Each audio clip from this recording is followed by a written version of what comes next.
Hello friends, आज हम बात करेंगे क्लास 10th के एनसीईआरटी और जिसमें एक्सरसाइज 13.3 का 7th क्वेश्चन है।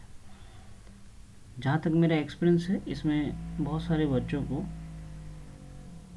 प्रॉब्लम होती है, तो आई डिसाइडेड कि मुझे ये वीडियो बनाना चाहिए उन बच्चों के लिए जिनको इस क्वेश्चन को समझने में थोड़ा दिक्कत होती है।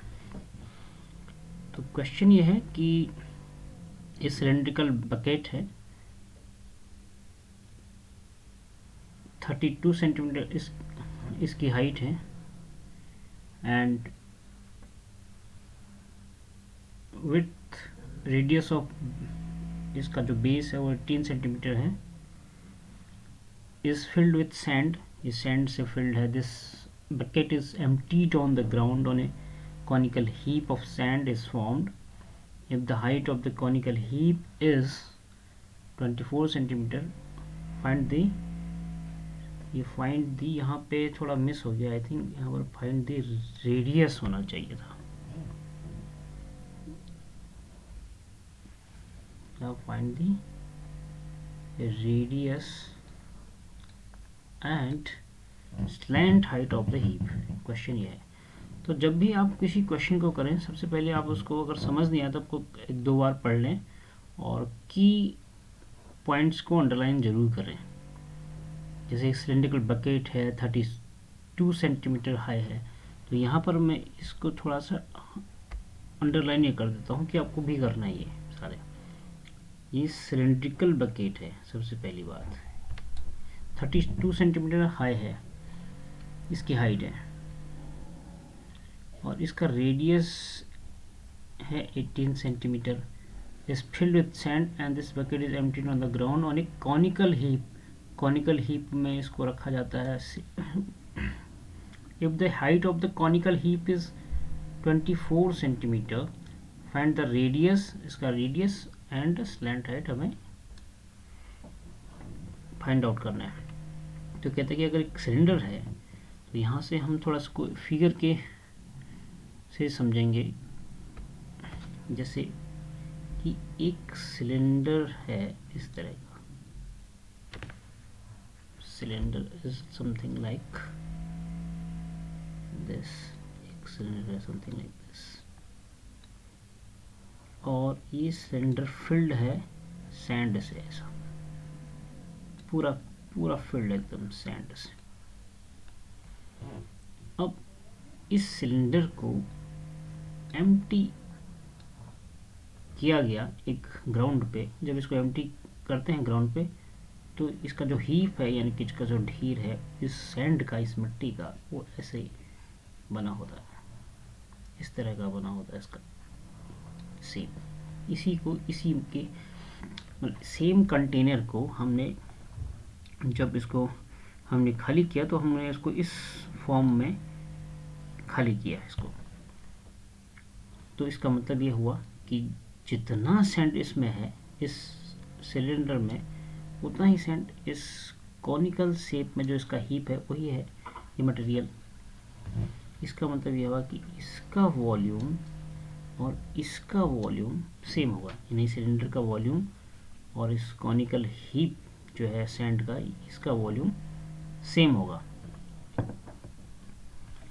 तो इसके लिए हमें क्या है कि इस पार्ट में जो गिवन है क्या है और इस पार्ट में जो गिवन है वो क्या है, दोनों को कंपेयर करना है हमें। तो इसमें हमें गिवन है, कह रहे हैं सिलेंड्रिकल बकेट है, 32 सेंटीमीटर हाई है, तो इसकी हाइट जो है, इसकी हाइट वो है 32 सेंटीमीटर और इसका जो रेडियस है, रेडियस यानी कि इसका बेस, इसका बेस का रेडियस, इसका बेस का रेडियस आर जो है वो है हमारा 18 सेंटीमीटर। इसका जो बेस यानी कि ये बेस होगा, इसका मतलब यहाँ से लेकर अगर हम देखें इसका बेस हम देखें तो इस इसका जो बेस है ये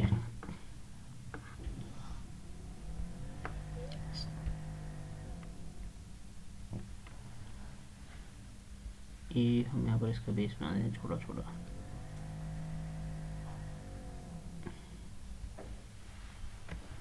ये आप देखेंगे इसका बेस, तो ये जो बेस है इसका यहाँ से ये तो हो गया रेडियस, अगर हम सीधे सीधे डिस्टेंस की इतना आधा हो गया इसका बेस। ये बेस इसका है कितना 18 सेंटीमीटर, 18 सेंटीमीटर ये वाला, राइट, सिर्फ इतना 18 सेंटीमीटर। तो और इस पार्ट में क्या गिवन है, कॉनिकल हीप में, कॉनिकल हीप कहता है कि ये इसका सिर्फ हमें दिया है हाइट, यानी कि हाइट ये होती है इसकी, ये जो बीच वाला है यहाँ से लेके ये पॉइंट तक हाइट, ये वाला हाइट। तो ये हाइट जो है इसकी ये है 24 सेंटीमीटर, 24 सेंटीमीटर ये हाइट है। तो इन दोनों का वॉल्यूम सेम है, यानी कि इसके अंदर जितना मटेरियल है उसके अंदर इसके अंदर भी इतना ही मटेरियल है। तो जितना वॉल्यूम इसका होगा उतना ही वॉल्यूम इसका भी होगा। वॉल्यूम मतलब उसको उसमें उसकी कैपेसिटी क्या है। वॉल्यूम का कॉन्सेप्ट ये है कि अगर कोई भी कंटेनर हो तो उसमें अगर जो कुछ भी उसके अंदर आने की कैपेसिटी है, या अगर वो फिल्ड भी है तो उसमें कितना कोई सब्सटेंस फिल्ड हो सकता है, उसी कैपेसिटी को हम कहते हैं वॉल्यूम। ओके, तो आगे चलते हैं, इसको कैसे सॉल्व करते हैं। तो इसका वॉल्यूम जो है उसका फॉर्मूला होता है, जो सिलेंडर है उसका वॉल्यूम होता है पाई। इसको हम अगर उसी कलर से करें तो दिस विल बी गुड। जैसे मैंने लिख दिया इसका formula pi r square h, इसका होता है यहाँ पर एच की जगह अगर मैं लिखूँ, यहाँ पर मैं एच को कैपिटल एच लिखूँ बिकॉज मैंने इसको कैपिटल एच लिखा हुआ है, और इसका जो वॉल्यूम है V, इसका जो वॉल्यूम है V, इसको भी मैं क्या कर देता हूँ V, एक्चुअली इसको आप कर दो V1 कर दो, समथिंग लाइक दिस, इसको V2 कर दो, वॉल्यूम ये हो गया 1/3 पाई, और इसको भी हम R1 R2 कर सकते हैं, हमें नहीं पता कि किसका क्या वॉल्यूम है। इसको R1 कर दो, इसको R2 कर दो, आर स्क्वायर एच, इसको हम स्मॉल एच ही रहने देते हैं। तो दोनों का वॉल्यूम का फॉर्मूला हुआ ये। तो दोनों को कंपेयर करके दोनों इक्वल होने चाहिए। इसका मतलब ये हुआ कि जो पाई आर स्क्वायर एच है ये होना चाहिए इक्वल 1/3 पाई आर R2 हो जाएगा, ये R2 स्क्वायर एच के इक्वल होना चाहिए, बिकॉज उनका वॉल्यूम सेम है। अब जहाँ जहाँ पर जो वैल्यूज गिवन है वो रख दीजिए आप इस फॉर्मूले के अंदर, इस फॉर्मूले के अंदर रख दीजिए। तो यहाँ से हम ये कह सकते हैं कि पाई को पाई इनटू R1 का स्क्वायर, R1 हमें पता है, दैट इज एक्चुअली हम इसको R1 ना लिख के यहाँ पर इसको हम R1 कर सकते हैं। तो अगर हम इसको करें आपका R1, इस वाले पॉइंट को R1 कर देते हैं, क्योंकि हम इसको R1 माना है तो हम इसको भी R1 कर देते हैं, यानी इसको हम R1 कर देते हैं, ठीक है। तो यहाँ से आप देखिए पाई इंटू R1 का स्क्वायर दैट इज 18 इंटू 18 यानी कि R का स्क्वायर इंटू एच है हमारा कितना 32 सेंटीमीटर। ओके, इक्वल किसके इक्वल सही है, ये है 1/3 पाई की जगह हम पाई ही रहने देंगे इनटू R2 का स्क्वायर। R2 यहाँ पर हमें देखो R2 पता है क्या है इतना, ये तो हमें निकालना ही है, हमने अंडरलाइन किया है कि रेडियस और स्लैंट हाइट निकालना है, तो R2 हमें निकालना है। तो R2 स्क्वायर एच, यानी कि R2 का स्क्वायर को R2 का स्क्वायर ही रहने दो। एच हमें दिया है 24 सेंटीमीटर इस कोन का। तो कहने का मतलब कि ये वॉल्यूम इस वॉल्यूम के इक्वल होना चाहिए, और हमने रख दिया ऐसे इक्वेट करके। अब आप देखो, इसको आप यहीं पे कैंसिल कर सकते हो, बिकॉज ये है डिनोमिनेटर में, ये है न्यूमरेटर में। तो 3 8 जा 24, ओके। और कुछ होता है, और ऐसे भी हम और कैंसिल कर सकते हैं। इस पाई को इस पाई से भी कैंसिल कर सकते हैं, दोनों अपोजिट साइड है और इक्वल भी हैं। और इस 2 से हम, इस 8 से हम 32 को फिर कैंसिल कर सकते हैं। 8 4 जा 32, और इस और क्या, और हमारे पास कुछ और बचा नहीं है, और हमारे पास बचा है 18 into 18 into 4 equal to R2 का स्क्वायर। R2 जो है इसका रेडियस है, इस कोन का, इसी को हमें निकालना है। तो यहाँ पे देखिए कि R2 का स्क्वायर कैसे निकलेगा। एक्चुअली हमारे पास इस जो भी ये क्वांटिटी मल्टीप्लाई करके आएगी, उसका हमारे पास कुछ ना कुछ अंडर रूट होना चाहिए। वो डेसिमल में भी हो सकता है, परफेक्ट स्क्वायर भी हो सकता है। तो ये तो पता चलेगा कि जब हम इसको कैलकुलेट करेंगे कितना होगा। तो कॉन्सेप्ट के लिए जिनको थोड़ा सा कमज़ोर मैथ है, उसके लिए मैं एक पॉइंट पहले समझा दूं। जैसे कि हम कहते हैं कि 2 का स्क्वायर क्या है, ये होता है 4। अगर हमसे कोई पूछे 3 का स्क्वायर क्या है, हम कहते हैं 9, और 4 का स्क्वायर क्या है, हम कहते हैं 16। लेकिन अगर हमसे कोई ये पूछे कि अगर ये पूछे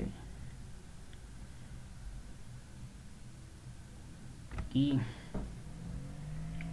अंडर रूट 4 का मतलब क्या है, इसका मतलब है 2, बिकॉज 2 का स्क्वायर होता है 4। अंडर रूट 9 का क्या मतलब है, इट इज़ 3, बिकॉज 3 का स्क्वायर होता है 9, right.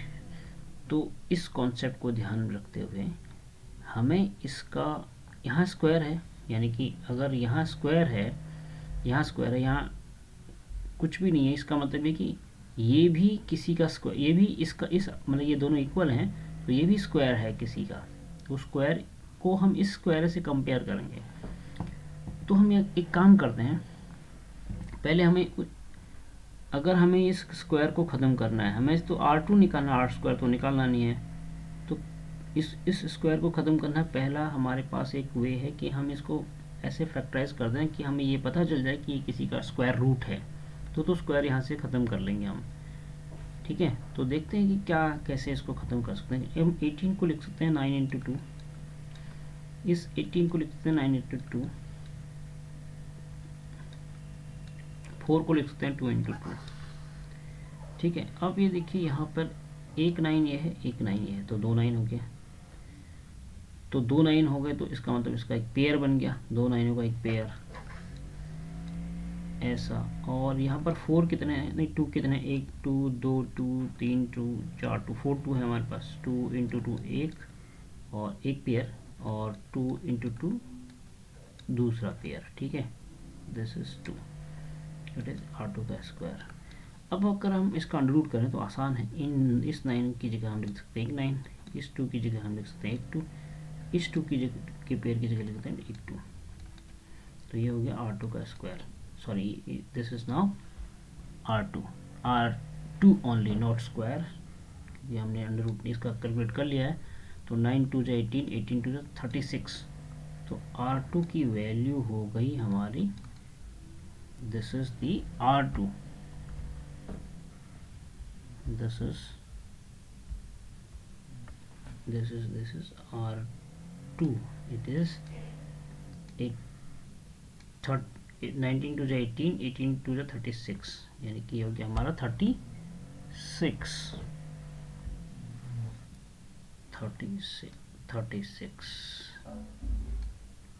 some problem with pen, 36, okay. तो R2 हमारा, ये जहाँ हमारा क्वेश्चन मार्क था, ये हमारा जहाँ क्वेश्चन मार्क होता था, यहाँ पर इसकी जगह हमारा अब आ जाएगा क्या, 36 6 सेंटीमीटर। पहले ये हो गया आंसर 1। ओके, अब हमें स्लैंट हाइट की बात कर रहे हैं। स्लैंट हाइट कैसे निकालते हैं? अब इसके लिए मैं एक अलग सा पेज निकालूंगा, थोड़ा सा कॉन्सेप्ट वाइज ड्राइव करने के लिए। देखो, हमारे पास एक कोन था, कोन का फेस समथिंग ऐसा होता है। ओके, और इसमें डबल लाइन नहीं, actually this is not a double line, it is like something this ये तो सीधा इसका हाइट हो गया, it is h, ये वाला। ये भी थोड़ा सा टेढ़ा हो रहा है, इसको भी हम सीधा कोशिश करते हैं कि थोड़ा हम इसको सीधा समझो ऐसे। और ये हो गया स्लैंट हाइट, इसको हम कहते हैं l। और ये हो गया इसका r, ये वाला पोर्शन r, क्योंकि ये यहाँ से लेकर यहाँ तक इसका सॉरी, थोड़ा सा there is some issues actually.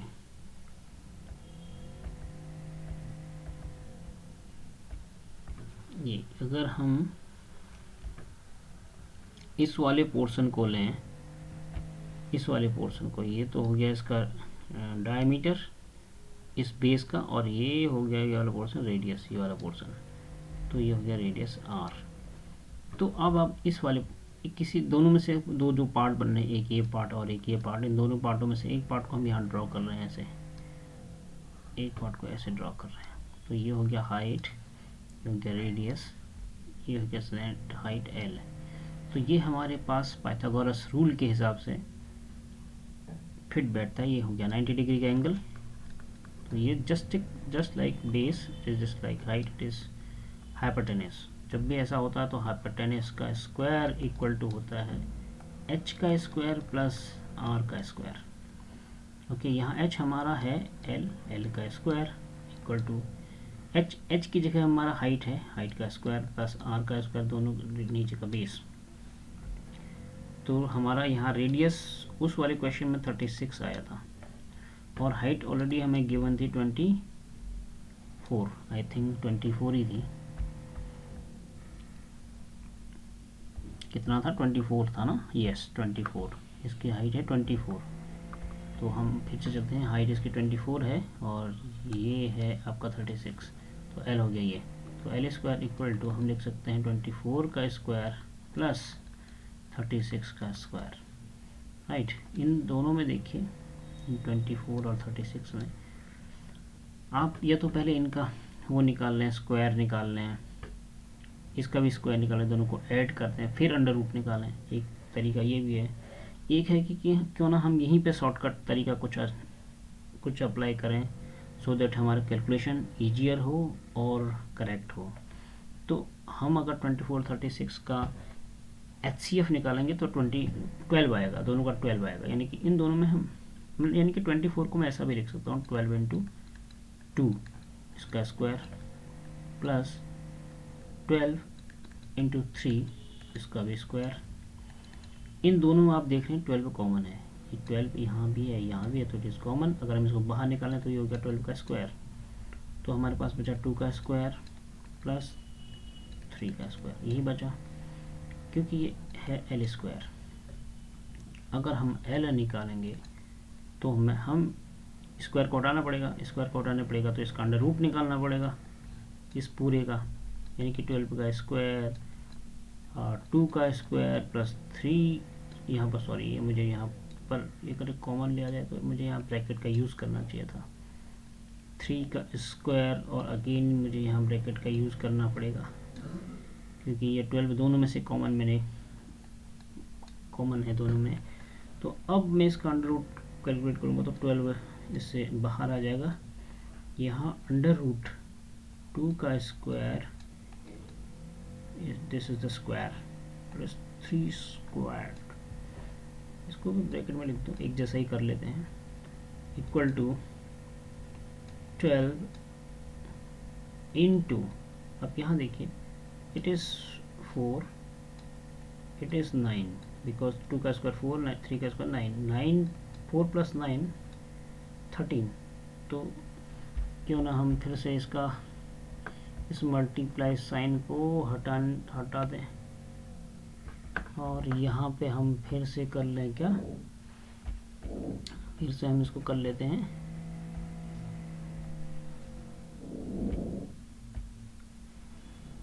इसको कर लेते हैं 12/13 ये वाला, तो 9+4 आपका 13 हो जाता है 12। तो स्लैंट हाइट जो आया वो आया 12/13। तो हमारा जो फाइनल आंसर है, फाइनल आंसर्स जो आए, एक तो इसका रेडियस आया दैट इज़ वो कोन का दैट इज़ 36 सेंटीमीटर, और जो स्लैंट हाइट एल है वो है 12/13 सेंटीमीटर, राइट। आई होप कि आपको ये क्वेश्चन समझ में आया होगा। अगर इसमें आपको समझने में कुछ प्रॉब्लम आई हो तो you can write to me on comments box, और मैं उसका कोशिश करूँगा कि रिप्लाई दूँ। Thank you for watching this video.